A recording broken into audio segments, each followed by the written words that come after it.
But even all of the negotiators here and all the people on at HHS and at the White House team, all we could see was all the reasons that this couldn't happen.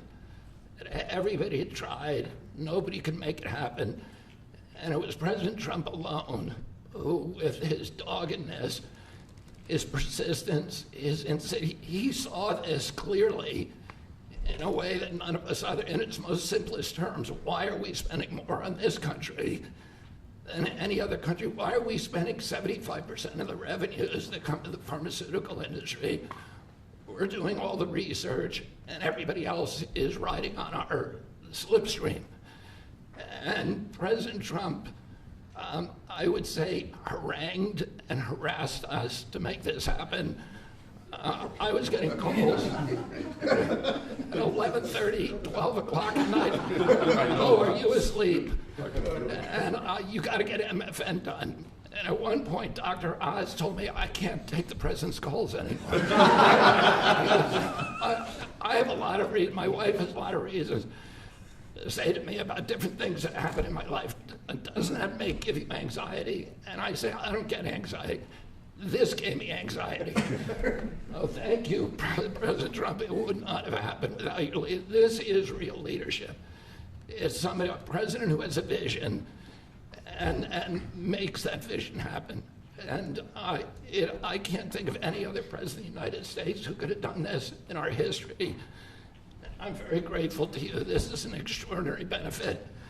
The American people, thank you for your vision, President Trump, your bold action, your unwavering commitment to health and well-being of the American people. Never has a president stood up so bravely for the American people with respect to health care. And by the way, I forgot to thank Albert Bourla. Albert and I have had a long history of antipathy and antagonism toward each other. But I have to say his leadership in this took tremendous courage. And he really created a template for corporate responsibility, for putting public health ahead of his individual interests. So I'm very, very grateful to you for that, Albert. Under the leadership of President Trump, the U.S. government is now acting as a tough negotiator on behalf of the American people. Today is about fairness, it's about equality, it's about giving hope to those who are trying to stay healthy, who are managing illness and or fighting for their lives. We refuse to make the most vulnerable citizens continue to pay an unthinkable price for the world's pharmaceutical breakthroughs, which we pay for. This policy is a shield for the chronically ill who have carried the burden of high drug costs for far too long. It's a signal to every American family that we're finally putting their health and financial security first. And it sets a new standard, one that says we won't write blank checks to the drug industry any longer. No family should ever be forced to choose between filling a prescription and putting food on the table. Americans should not be gouged paying 300 or 400 or 1,000% more than people in other countries for the exact same drug, many times manufactured in the same factory in New Jersey and sold in Great Britain for 1/10 the price that it's being sold for here. This week, and I was with some friends up in Martha's Vineyard, and an old friend, one of my oldest friends, his wife and daughter have a chronic disease. And that chronic disease last year cost $150,000 to treat. And the mother had to choose whether she was going to take that money and spend it on her or her daughter. And she spent it on her daughter. So she had to make that choice. It's a choice that no mother should have to make. We did a roundtable recently on drug prices. One patient spent more than $180,000 on one drug. One cashed in all of her savings and worked 3 jobs to make ends meet. One almost quit her job and moved to Germany to get the drug cheaper. Some looked at getting the drug on unsafe secondary markets because they could not afford it through the legitimate markets. Today, we begin to right that ship. For the mother trying to help her child get better, for a grandmother at the pharmacy counter, and for millions of Americans who want to restore their health. Today is about another promise made by President Trump and another promise kept by President Trump to the American people. And it's only just the beginning. This is all thanks to your unwavering leadership, Mr. President. Thank you. Thank you very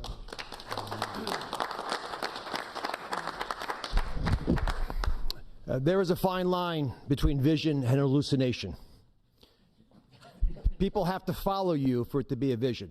And President Trump, you made a lot of people following you on an idea that most people thought was not possible, even remotely. And when we have that shared vision, and I'll speak to some of the people who are involved in this process because it was incredible effort that gives me great pride to serve in this administration.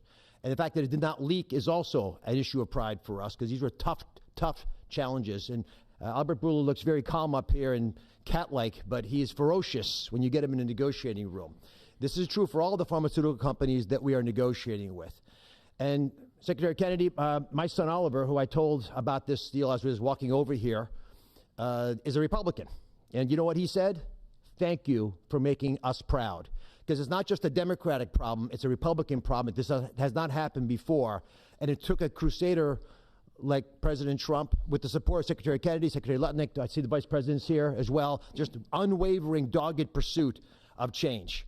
And now I have to admit that I know the President has me on speed dial, and most of the time when he would call me, as Secretary Kennedy alluded to, it was about MFN, and he always had reasons why we needed to go faster and why people were being hurt today because we're allowing the kinds of pricing that had been tolerated for so many decades in America. The time of the day didn't matter, the day of the week didn't matter, and that's how the president was functioning. This was such an important part of what he saw as his legacy, which is why it brings such pride to all of us up here and many others to deliver it.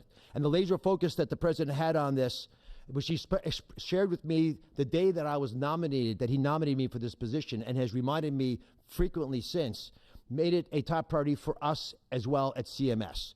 Now, to do this, you have to have tactics, not just vision, but tactics. And the first tactic the president shared was to introduce me to Albert Bourla. He took us to dinner with Secretary Kennedy, and he argued, and he's a great deal maker, as you know, that if you're going to make a deal of this scope, of this nature, you need trust. So the president lit the kindling, he got the embers going, but he needed us to nurture that beginning of a fire so they would blaze into what today we can announce as the grand deal, one of the greatest ever, certainly in the space of pharmaceuticals. I gained to respect Albert, and I'll tell you why in particular. It was because he recognized the dangerous problems facing so many Americans, that they had to choose between taking medications prescribed by their doctor that could be life-saving or shopping at the grocery store, paying for their kids a fundamentally important need that would be squeezed out because they couldn't compromise on drugs, or often worse, they compromise on the drugs. 1/3 of all prescriptions are not filled in the pharmacy because of this. We talked through the winter. We talked through the spring. We talked through the summer. And we got nowhere. We stalled. The industry is powerful. They're important. They have smart people. There's no reason for them to give the numbers that the president is articulating today. And you see these numbers on the charts around us. These are massive wins for the American people. But the president in July demanded, after the executive order, that manufacturers make a firm commitment and to lower prices or else. And it sent shockwaves through the industry. It got the ball rolling again. Our talks with Albert heated up, but it wasn't until last week, if you want an inside story, it wasn't until last week that we made a major breakthrough. And our hardworking team embarked on a remarkable story that I think books will be written about, 24/7, nonstop, with industry, with Albert, with his great team at Pfizer. And with this partnership, we began to deal with the fundamental challenges we have, which is protecting medical advances for the future while at the same time securing the prices Americans want today. We're going to continue to stimulate and strengthen innovation. That's what a great country does, and we are a great country with a great leader. We're going to protect the U.S. hegemony in R&D. We dominate the planet in discovering cures for illnesses. All those orphan ailments, all those remarkable advances, they come from research labs here with companies like Pfizer and other great ones in the pharmaceutical space. We're going to lead in the life sciences. We're going to lead in ideas. And we're going to make sure that we do all that while we're being fair to the American people, especially our most vulnerable. We're going to finally deliver on the fair drug prices that President Trump has been speaking about for 2 terms. We're going to celebrate this historic day, I predict, this historic day in the medical field for generations to come. The heroic negotiators that I do feel compelled to mention, and Secretary Kennedy kindly also mentioned their names. Some of them can't be in here because they're busy negotiating future deals. Inma Hernandez-Delso, John Brooks, who's a deputy administrator of mine, Theo Merkel, who is in the back and tall and hard to miss with DPC, and Corey Ensslin with the same group, did a spectacular job, and Don Dempsey at OMB. Just wonderful human beings, worked tirelessly to get this done. We were able to secure this first MFN deal, and the president touched on this, but we have much more to come. You'll be hearing breaking news from the president for the rest of the fall. And Mr. President, these brilliant minds are here because of you. Now, I don't want to just pay homage to this. I want to actually speak this a little bit. The passion to protect the American people brings top-tier Americans into the government. We've created a powerful administration with the president's leadership, an administration of winners, of people who get things done. They see the generational opportunity to fix the biggest problems our nation faces, and the person who led this negotiation, Chris Klump, embodies this seal. Now, Chris Klump came to visit Secretary Kennedy and I the very first day we were looking for staff to try to bring in the government, and neither of us really had an idea of how challenging this might be. And he came to the interview, and we knew that he had built a business that was worth several $100 million. And the secretary, very poker-faced as he tends to be, looked at him and said, "Are you willing to give it all up and move your family to Washington?" A young family, 4 young children, beautiful wife. "Are you willing to come across the country and serve our nation, serve this president, to ensure vital programs like Medicare, which he runs, will keep our seniors healthy for years to come?" He gave it all up, like so many have in this administration, passionate to follow the president's lead and serve under Secretary Kennedy. And for those of you at home who are watching, and I hope there are quite a few, I think this shows just how cool a place it is to work, is in this government. And I take great pride in handing the ball to Chris. Chris, tell the American people what they have won thanks to your passionate ability to deliver on President Trump's promise. Thanks very much.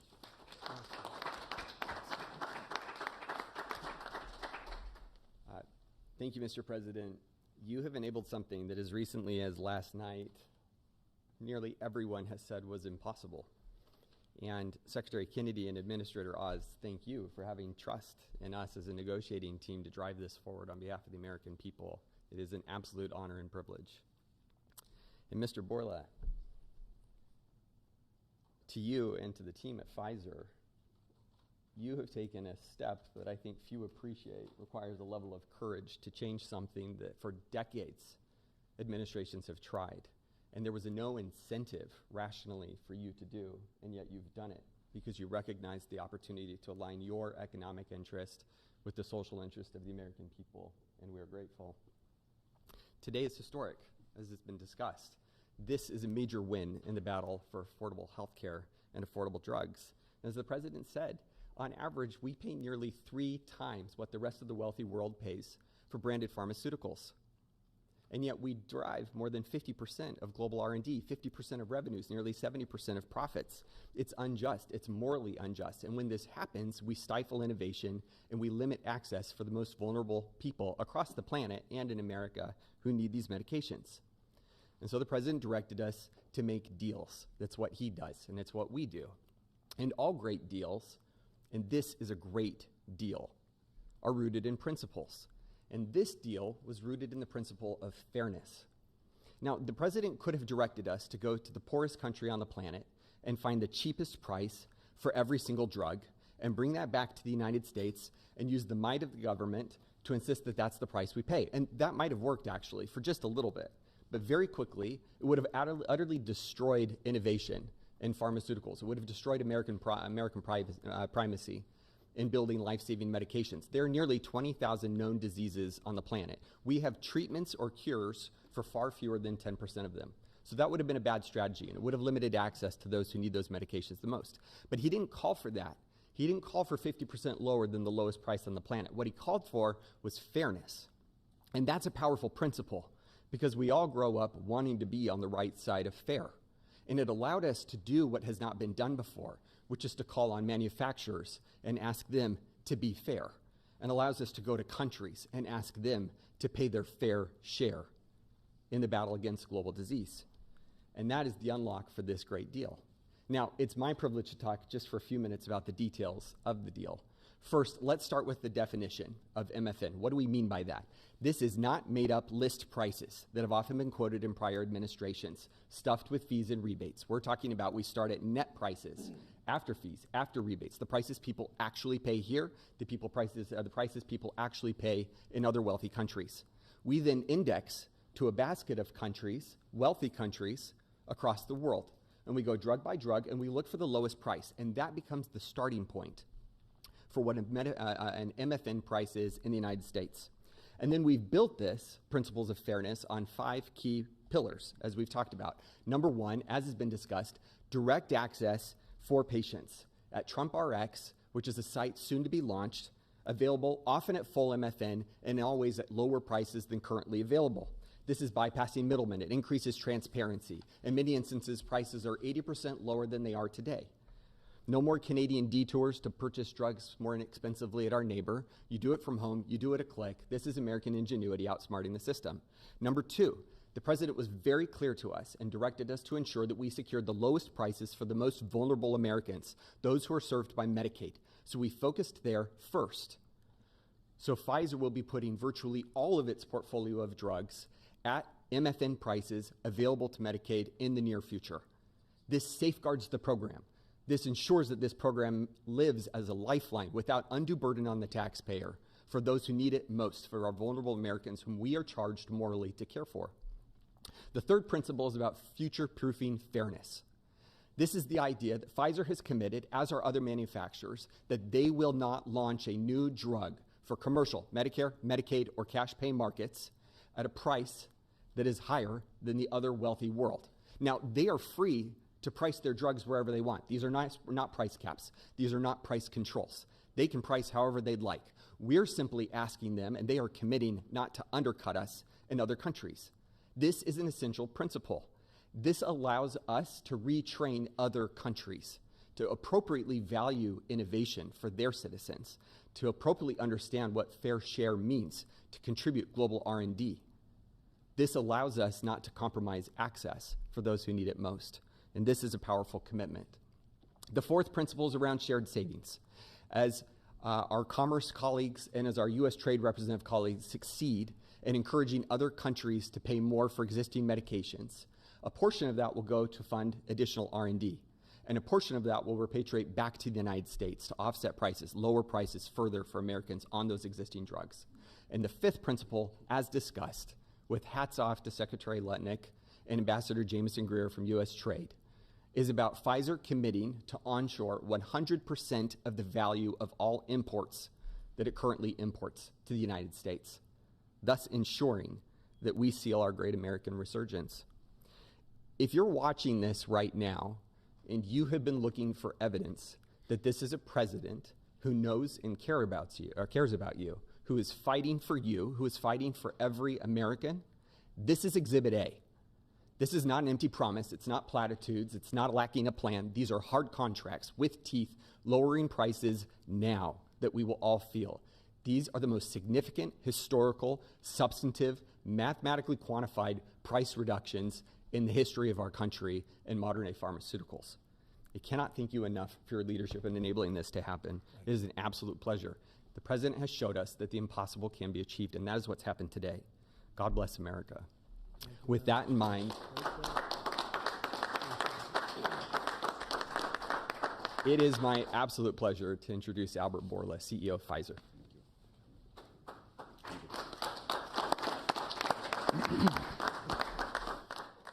Mr. President, what an honor to be here today in this office to announce a landmark agreement. I think it's an historic day. Is this the coolest office? He has a beautiful office, but the Oval is the coolest, right? What do you think? I think by far. And I have seen other presidents' offices. There's nothing like that. Yeah, it's good office. Yeah. So it's an historic day because I think today we are turning the tide and we are reversing an unfair situation. For years, other rich nations refused to pay the fair share for the medical innovation. And as a result, Americans had to assume disproportional cost on their shoulders. This situation, we all knew, is not sustainable. The situation is a situation that many wanted to change, but no one could. This is changing today with this agreement. In July, the President sent to me and other heads of pharmaceutical companies a letter. And over there, he articulated 4 specific requests. These requests, it was obvious to us, were designed to lower drug cost in the America in different ways, each one of them. And altogether, holistically, to have synergistic effect in the impact that that will have in the US healthcare cost and patients. With this deal that we signed today, we satisfied all 4 of President's requests, all 4. The big winner of this deal clearly will be the American patient. There is no doubt about it. They are the ones that will see significant impact in their ability to buy medicines. But I would argue that it is not the only winner. I think who else is a winner here? It is American innovation and American economy. In our industry, we had 2 major overhangs that have substantially reduced our valuations and create concerns for us in our ability to invest. We are addressing both of them right now, and I will speak about them. The first one was the uncertainty of tariffs. Because President is absolutely right. Tariffs is the most powerful tool to motivate behaviors, Mr. President, and clearly motivated ours, right? So, by this agreement that we did, we commit to onshore the production of our medicines that are consumed in the US and are made outside the US. And for that, we are ready to unleash our investment portfolio in this country. And the President graciously gave us a 3-year grace period that we will not be subject to the 232 tariffs, as long as, of course, we move the products here. That's one. The second overhang in our industry was this uncertainty. What will happen with the framework of pricing in the country? Because this uncertainty, it was what was holding people from investing in the pharmaceutical industry, which resulted in significant reduction of our multiples. Actually, our multiples are at historical low. Well, now we have clarity about what is the framework for the US pricing. Read the letter of President Trump, read the 4 points, and this is the framework. And we will abide to that, and going forward, this is how things will be priced in the US and abroad. We are ready to invest, as the President also mentioned, $70 billion in the next few years from Pfizer in manufacturing and research in America alone. I really think this is an historical moment because also I can put that behind us and focus on the things that I want to spend my time, cancer treatments, to bring better obesity medicines, to bring better vaccines, to bring things that people value. And thank you for allowing us to do that. I want to thank Secretary Kennedy. I want to thank Secretary Lutnick. Your leadership helped us to pull that together. You are the masterminds of everything, and without the brilliant way that you designed the whole thing, we wouldn't be able to make it happen. But you were even more brilliant because you had someone in your team that he was the driving force behind everything. And I don't have words to thank you for your integrity. And it is what you have said. We created trust from day one. And that was the most important thing that allowed us to be able to pull very difficult negotiations. Of course, also I want to thank the US trade representative, who is also heavily engaged, and he's probably the first trade representative that I have seen that cares about our industry and cares to do something about unfair situations out there, but more than anyone else. Mr. President, I want to thank you, for your leadership and, frankly, for your friendship. Thank you. Albert, thank you very much. Great job. Great job. Thank you, Mr. President. The growth of drug spending, that is, the increase in drug pricing, is the fastest and biggest increasing area of healthcare spending. So today's announcement has incredible implications for healthcare spending in the United States. And today marks the beginning of the end of the Great American Ripoff. And it also marks the beginning and the end of a great American tragedy, something I've seen as a physician at the bedside. Patients getting spun up into a financial rage, doing GoFundMe campaigns online, sending repeat reminders, asking people to donate, getting their churches to pass the offering plate from pew to pew, Sunday after Sunday, to try to get enough money to pay for a drug in the United States, a drug that's 5 or 10 times more expensive than the same drug in France or Germany or the UK. People get spun up, and it's a tragedy. Having cancer is hard enough. Getting spun up into a financial rage in order to try to get the money to pay for treatment makes it so much harder.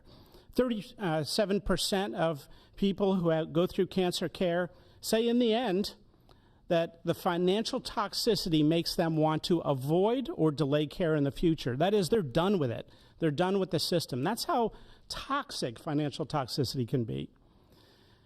And for what? For what? So the U.S. can finance the R&D of the world? Well, that ends today, thanks to President Trump. So we want to see R&D. We want to see American pharmaceutical companies thrive. We want to see pharmaceutical companies that do business and manufacture in the United States thrive. At the FDA, we're doing our part. If you're going to equalize your price to that of other wealthy countries, we're not talking about Zimbabwe. We're talking about Germany, France, UK, Japan, other wealthy countries, the OECD countries. If you equalize your price, then we're going to put your future applications at the front of the line. A voucher to get a review in weeks has a market street value of about $500 million because every day is money when it comes to getting a drug approved. And so if you meet one of the president's national priorities stated very clearly, moving manufacturing to the United States, meeting a large unmet public health need, or equalizing your prices. We're the largest purchasers of drugs. We deserve the best prices. And so we're going to do our part. And if a generic company makes their drug in the United States, that application is going to move to the front of the line as well. And if you're going to build a plant in the United States, our FDA inspectors will walk through that plant during the construction phase, something never done before, so that it's ready on day one. So thank you, Mr. President, for your leadership. They said it couldn't be done, and here we are. Thank you. Chris, you may want to go up and just show one of the boards about how quickly the prices come down. And these are small examples. We're going to have it over 1,000% in some cases. You'll see that during the week. But we just picked out 4 at random, and you see the kind of numbers. Bobby and maybe Albert, good. We picked 4 examples, but I want to be totally clear. These are not the only 4 examples. And as the President mentioned, this is not the only agreement. It is the first. It's a historic agreement. There are many to come, and we're excited to talk about them. And that means hundreds and hundreds of drugs. We are not exaggerating when we talk about reductions of up to 80%. We give you 4 examples here. One for dermatitis. The new price at MFN results in 80% reduction to what's available today. One in postmenopausal osteoporosis, 85%. Migraines that affect so many Americans, 50% reductions. Rheumatoid arthritis, something my own mother struggled with, 40% reductions.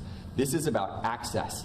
This is about ensuring Americans have access to life-saving medications. These are real prices. These are net prices. They're not made up. They're not funny numbers.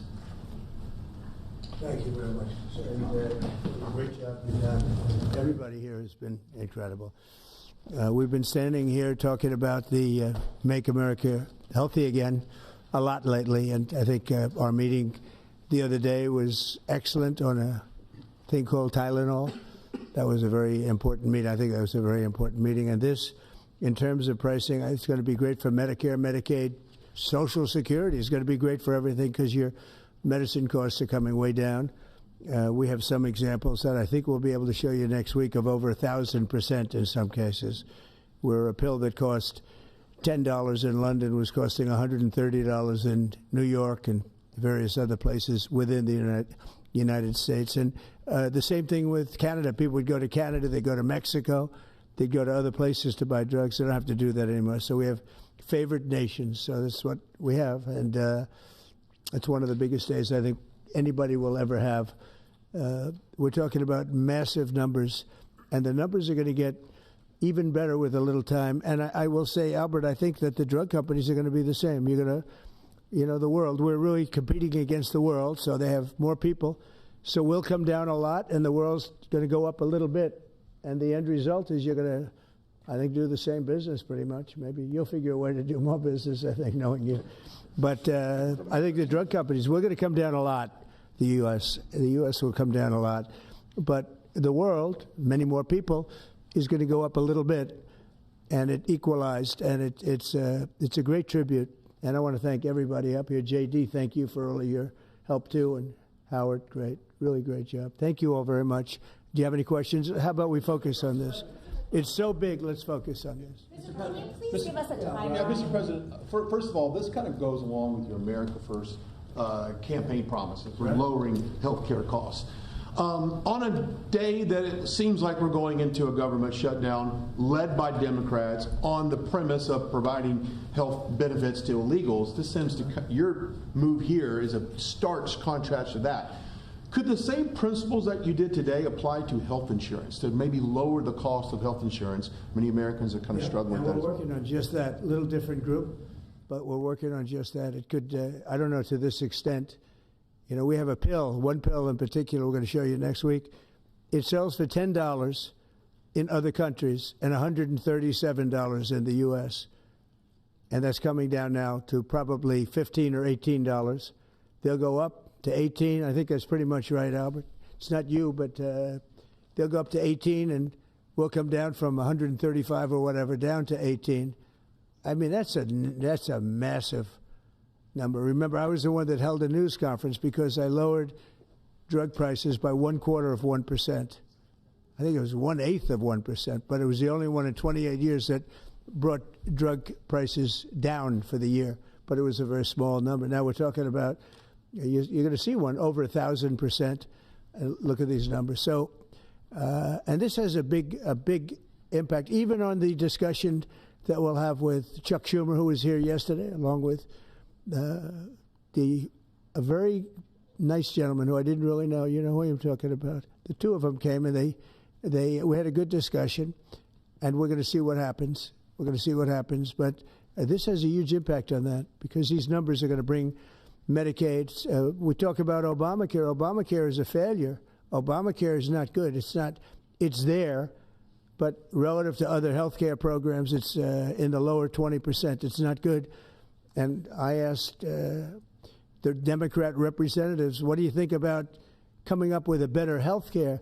This actually allows you to do that because the cost of prescription medicine is a big, I guess, a very big, more than 50% the cost of what we're talking about. So we might be able to do something like that. This is one of the biggest news conferences from a medical standpoint that I think has ever been had by any administration. Yeah, please. I'm curious, where are the other companies other than Pfizer? Are you expecting them to come on later? They're all with us. And I was honored to have Albert be the first. He's done a fantastic job with, as you know, with the COVID. He did a fantastic job with a lot of things. He's a leader, and Pfizer is right at the top. You know, it's there. Eli Lilly has been fantastic also, your friend, my friend. And they're all coming in over the next week. We're making deals with all of them. And I said, if we don't make a deal, then we're going to tariff them an extra 5, 6, 7, 8%, whatever the difference is, and we'll take it that way. So we took away the advantage by the fact that we have tariffs. We took away the advantage that they would have of just saying no, and we couldn't do anything about it. If they do that, what we do is we'd put a tariff on them of an equivalent amount, and we take it that way. And nobody wants to play that game. So they're going to be, they're all going to be good. We didn't have to mention that to Albert. Well, maybe I whispered it to him very slightly. You know, we had to give ourselves a little bit of an advantage. But no, but the tariffs played a big role because they know that's what's going to happen. You mentioned the tariff, the exemption of the 232s, but can you share a timeline for when we can expect the results of that 232 investigation? Let Howard answer that question, please.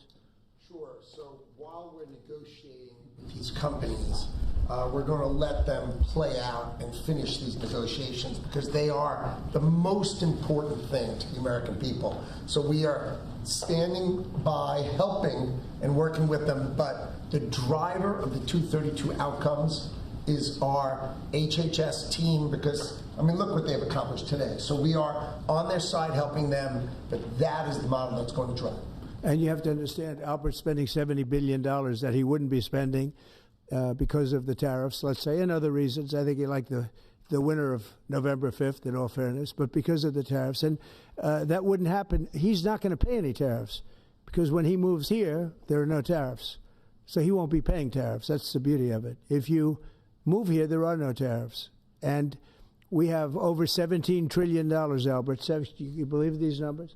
So Biden had less than $1 trillion for 4 years. We have over $17 trillion for essentially 8 months. Pretty amazing. When will prices come down, Mr. President? When can Immediately. They're going to start coming down. Drug prices? Well, they'll be starting immediately. Yeah. President, can you speak to what impact you think this reduction in drug prices will have on midterms coming up? I think it's going to have a huge. I said, if we can pull this off before midterms, I've wanted to do it from the beginning, from my first day in first term. And we were doing so well. We had the greatest economy we've ever had. Everything was good. And then we're ready to do this, which is complex and big. It's a big change.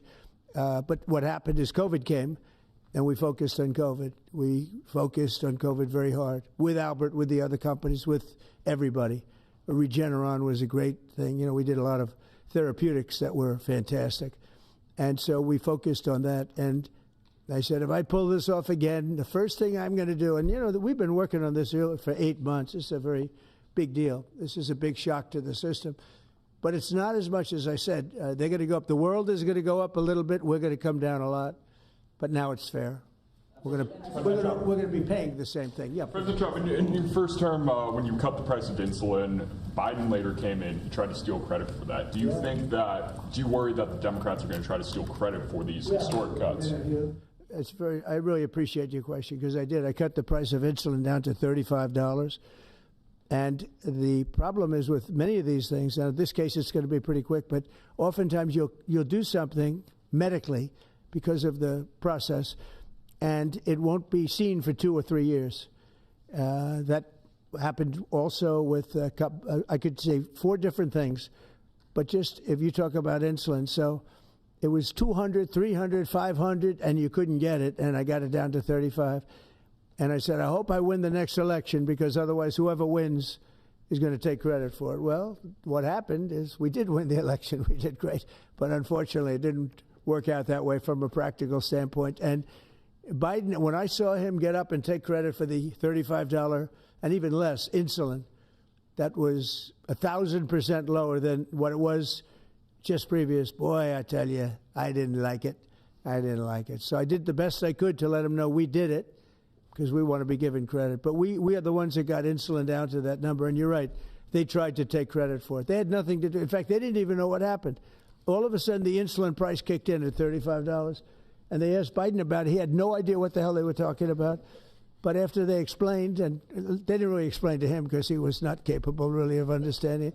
But when they went out and talked about it, they acted like it was a great feat by Biden. It had nothing to do with him. And it continues, and we'll get it down even further. But insulin was, people weren't taking it, I would imagine. They couldn't take it. God bless you, Bobby. I hope I didn't catch COVID just there. Don't you have Paxlovid? What is it? He's got Paxlovid. Give me a Paxlovid immediately. While Nancy Pelosi is ignoring what you're doing for the American people, she's going after your administration for cutting taxpayer-funded health care for illegal aliens. Last night, Nancy Pelosi, she went on NBC last night, dropped a bunch of F-bombs, told Republicans to go F themselves. Has she lost her mind?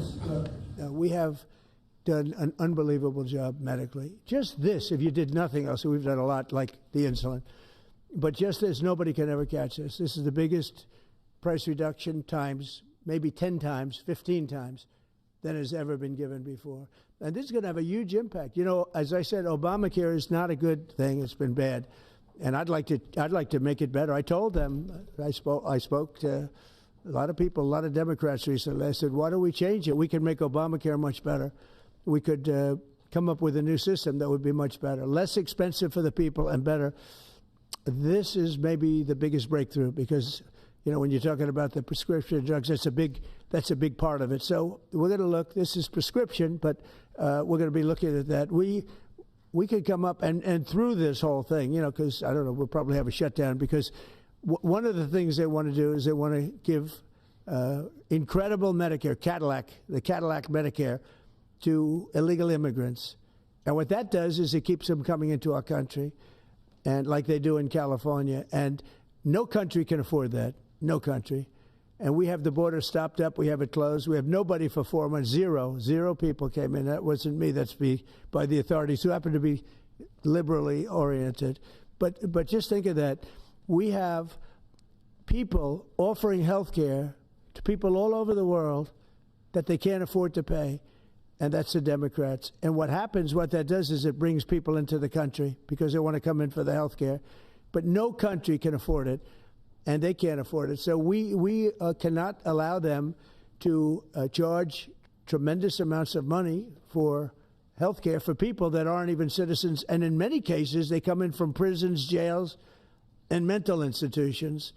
And we can't let that happen. So we have a big fight over that. We have a fight over open borders. They still want open borders. We're having a fight over men and women's sports, if you believe it. You would have thought they would have learned that it's not a good issue. And we have a fight in transgender, as you know, transgender for everybody. And that, when you talk medically, that's a lot of money, too. That's a lot. Those operations are bad. So those things are also being discussed right now. I mean, can you imagine we're actually talking about open borders, and we now have a great border, and we have a great country. Our country was dead 1 year ago. Now we have the hottest country anywhere in the world. Big difference. Yeah. What does it say about the state of the Democrat Party when they have a 33% favorability rating on average in recent months, and they're willing to shut down the government over health care? They are shutting it down. We're not shutting it down. We don't want it to shut down because we have the greatest period of time ever. I told you, we have $17 trillion being invested, so the last person that wants it shut down is us. Now, with that being said, we can do things during the shutdown that are irreversible, that are bad for them and irreversible by them, like cutting vast numbers of people out, cutting things that they like, cutting programs that they like.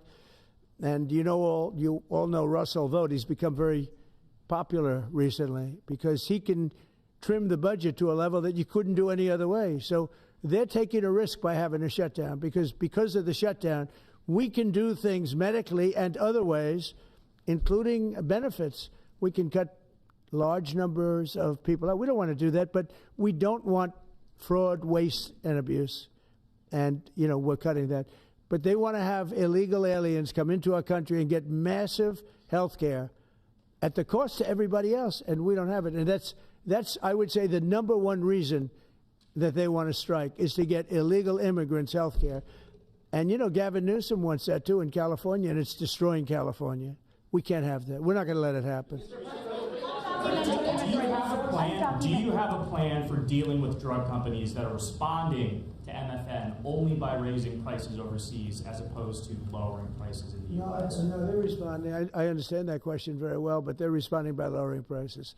They're helped by lowering prices. You know, there's a price at which they can't sell, and they're helped by lowering prices. In the case of Albert and in the case of Eli Lilly, the fact is our prices are coming down massively. You see, that's just a few of the basics, but they're coming down much more than that with many drugs, and over 1,000%. Think of that, over 1,000% reduction. And we'll show you that next week because we have some of them on the board next week where you have over 1,000% price reduction. No, what's going to happen is you're going to have the market will kick in. This way, the market kicks in. The other way, it was just basically, it was just a form of control. You were stifling the market. Yeah. Following up on Brian, is a shutdown inevitable? And how would you describe the negotiations with Democrats yesterday? Are more meetings scheduled? So nothing is inevitable, but I would say it's probably likely because they want to give health care to illegal immigrants, which will destroy health care for everybody else in our country. And I didn't see them bend even a little bit when I said we can't do that. Okay? Can I ask a question of Dr. Oz, Administrator Oz? If there is no deal reached on the Obamacare subsidies with the Democrats, is there anything that CMS can do to lower those, or to mitigate the increases of those Obamacare subsidies?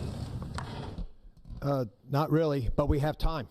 We have time till the end of the year to make the changes I know the president is evaluating, but we should have a clean, continuing resolution, get past this budget process as it has happened so many times, and allow the president and leadership some freedom to be able to put some good ideas in front of the legislative bodies. Undocumented immigrants. We actually do have time for that.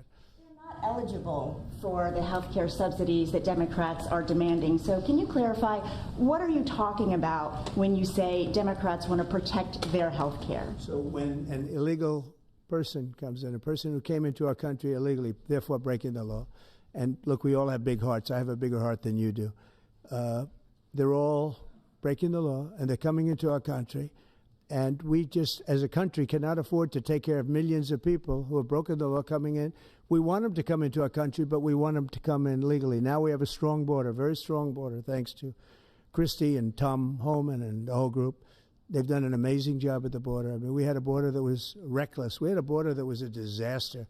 They were coming in by the millions. I say 25 million people. You're saying less, but I say 25 million people came in illegally.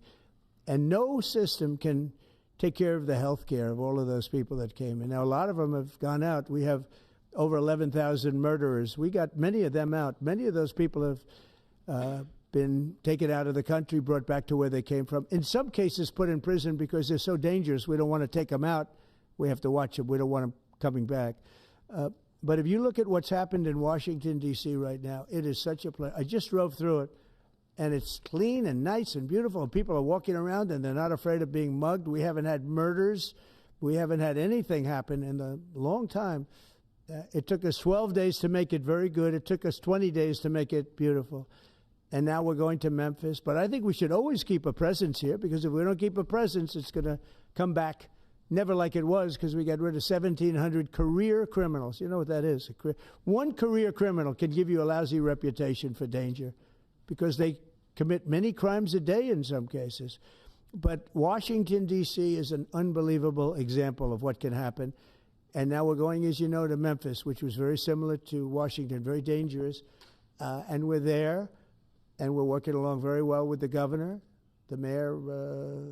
A lot of these Democrat mayors, you know, what they don't want to have us do well, because if we do well, it makes them look bad, and they shouldn't feel that way. If I were a Democrat and I was a governor or mayor, I'd be calling Trump. I'd say, get your troops over here, just help, because the mayor of Washington is getting a lot of credit for what we did, you know, a lot of credit. But the beauty is, isn't it nice, seriously, you walk down the street, you're not going to be mugged, you're not going to be hit.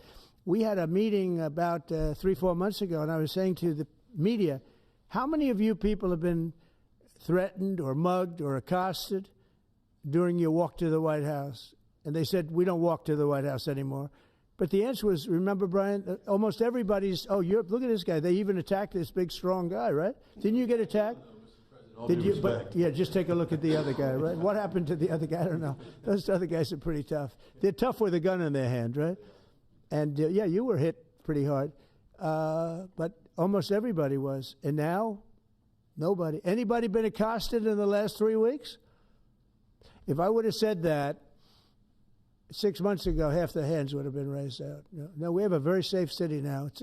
The country's going to be safe. We're doing one at a time, and we'll be going to Chicago. I told you this, sir. Union Pacific, head of the railroad.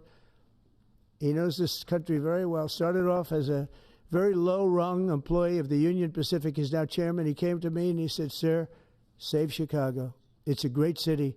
It's going down fast. They had 11 people killed over the last couple of weeks. 11 people killed, 48 shot. That's not a city. It's a war zone. There's no city in the world like that. And then we have to listen to this Pritzker get up. I know him well. They threw him out of his business, and the family threw him out of the business because he's a loser. But we have to listen to Pritzker get up. He should call me and say, get the troops in. You ever hear that? 11 people over a week and a half killed. And I think it's 48, when you add it up, 48 people shot. And then I have to listen to a governor say how nice it is. It's a wonderful experience. Now, what is a wonderful experience is D.C. People are eating in the restaurants. They just opened 2 new restaurants, which hasn't worked in years. And we had it pretty good 4 years ago. We were just getting ready to do this, but we did it right. And, you know, we have a big victory in the Supreme Court. It's called merit. And so that includes the military. Our soldiers, did you see what they look like? These guys, they look like serious soldiers. They weren't playing games. And they went in there and they did a fantastic job. And Washington, D.C. is now a beautiful, safe city. The restaurants are thriving. The people are walking down the street holding their husband or their boyfriend's hand, and they're not worried about being raped or mugged or shot at. And it's been an amazing thing. And we'll do that in every city. We'll do them sort of one at a time. We'll do a couple at a time. And we have a tremendous force because, as you know, in recruitment numbers, when we put out, 2 years ago, when Biden would put out recruitment, nobody would join. Nobody wanted to be in the military. Nobody wanted to be police. It was just announced this morning. You probably saw my speech over with the military, with the generals, admirals. Record numbers of people signing up for the Navy, the Army, Air Force, Marines, Coast Guard, Space Force. I love Space Force. That was my baby. But we have record numbers of people signing up, and that includes police department, fire department. So, you know, it's been an amazing thing. Well, we're going to have another meeting next week on this. We have another great company coming in, similar kind of numbers. But we're going to show you some 1,000% drops in prices. There has never been anything like this in the history of medicine, and it's an honor. And Albert, I want to thank you, and I want to thank everybody behind me, because you are a great team. We have a great team. Everybody says you have a great cabinet. It's a great team. So thank you, Bobby. Thank you very much. Thank you, everybody.